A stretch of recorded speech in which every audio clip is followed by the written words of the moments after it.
Hey there, Kim Schillig with Lepic Krager Realtors, here to talk to you today about the home buying process. We're going to talk about step 2 in that process. If you have not seen the video on step 1, which is pre-approval, go back, look at that one because that's really the first step in the process.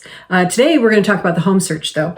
So once you've got your pre-approval letter together and you've provided that to me, we'll be ready to start going and looking at properties. I'll set up the search for you. And in doing so, I want to hear what's most important to you. So how many bedrooms, how many bathrooms, the price that you're wanting to stay within, area, geography. Maybe you want to be close to a certain place or within a certain driving distance to somewhere, perhaps your work or another family member. So those are important things for me to know when we're talking about your search.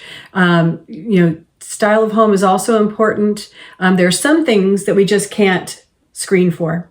And so as much as you may say, I'm only interested in open concept homes, we can't really screen for that. And so tell me as much as you can. And there's always going to be some that I'm going to send to you that are not really what you're looking for. Just ignore those. But when there one comes through that you want to see, call me, text me, and we'll go see it. The other thing that you want to be sure that you tell me is if you have any allergies. A lot of times we will have pets in the homes that we're touring, and if you have a cat allergy or a dog allergy, we'll want to know that in advance so I can let the sellers know that as well. There's not a whole lot they can do about that, but at least we can be aware of it. Also, when you are ready to take the first step and start looking at properties, it's best to go directly with your agent, me, Kim Schillig, Lepic Krager Realtors. You can go to the open houses, but a lot of times those open houses are set up for folks who are not necessarily with an agent. And that's what those agents are hoping. They're hoping to pick up a client when they're there. So if you do want to go take a look, it's better to go when other people are not around, and we can take our time, look closely without feeling like we're being shopped. One thing you also want to be aware of, there's a lot of homes out there on the market, but there's a lot of homes that are out there for sale by owner. And I certainly will show those to you. I'm happy to show those to you, actually. Be sure you call me instead of calling either the listing agent or the for sale by owner themselves, because I will reach out directly to them. I will request the information that we want to see before we look at the property, make sure that all those things are in order, and I will negotiate my own commission, so you don't have to worry about that at all. Okay, a lot of times for sale by owners will say, oh, hey, we've already had the property appraised. Here's what it appraised for, trying to boost up the value of their home or the price that they have it set at. We'll talk about appraisals in another video. Or they'll say, we've already had the home inspected and here's the inspection report. Well, there's nothing requiring them to give you everything out of that inspection report. And so they can delete items or not include items, and you may not know what to look for. And so that's really one of the other values that I provide to you as your agent and looking out for you. So make sure you call me first anytime you want to see a property, whether it's listed by myself, my agency, or another agency, or a for sale by owner.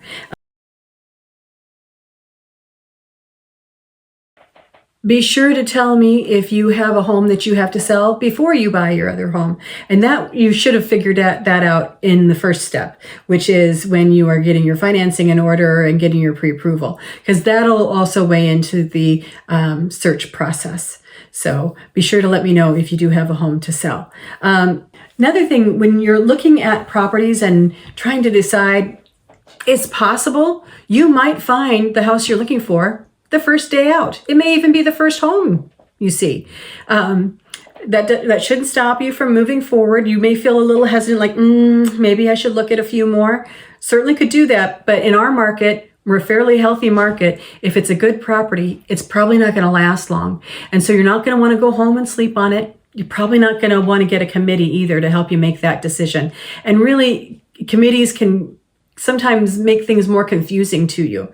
So I'm not saying you shouldn't ask other people, but don't get too large of a committee of folks that help you think through this decision. Okay. It's also possible, you might find a home that you both really like, but there's a few things you don't like. And really, if the home is 80% of what you love, 10% of the things that you think you could live with or maybe change, I think you're about there. So think about that in terms of the home. HGTV, they kind of set up these bars really high, and not everybody lives in that land. So you want to make sure that if you're looking at homes, you're looking at them realistically. Unless it's a new home, and even if it is a new home, it's not likely going to hit every one of your preferences. Also, when we're looking at homes, you want to make sure that we don't cancel at the last minute. Oftentimes, those sellers have gone to extra lengths to get their home ready for you. They may have made arrangements for their pets or for their children, or even during COVID for themselves, because they may be working from home. So last minute cancellations, that can actually set a tone with the seller.